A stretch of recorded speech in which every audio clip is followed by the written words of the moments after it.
Ba?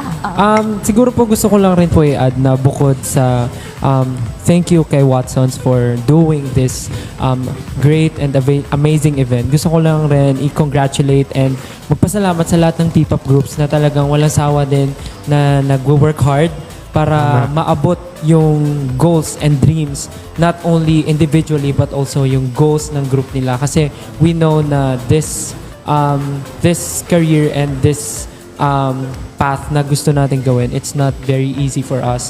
But kayong mga tulad nating mga artists na talagang nagpupursige para maabot yung dreams dahil alam natin na meron tayong kayang gawin at ipakita. Kayo dapat yung dapat din hangaan kasi talagang hindi kayo sumusuko and that what P-pop is all about. Yung parang fighting for your dreams and reaching for your goals kahit anong mangyari. So ayan, thank you guys and we're very excited nga to meet and to, kasi makasama kayo kasi we know yung ganitong klase, bihira itong mangyari kasi we know na marami tayong schedules and bihira talaga mag-meet ng yung personal but yung mga ganitong klaseng events, ganito lang tayo nabibigyan ng chance mag-usap, celebration, o lagi tayo sa social media nag-uusap, nagpapansinan sa mga stories, mga ganun. But eto talagang harap-harapan, face-to-face, magkikita at mag-uusap. So, pwede tayo magbardagulan kung gusto nyo. But yeah, we're very excited and looking forward sa mga collaborations natin sa Watson's Playlist. And thank you so much. Still for P-pop President.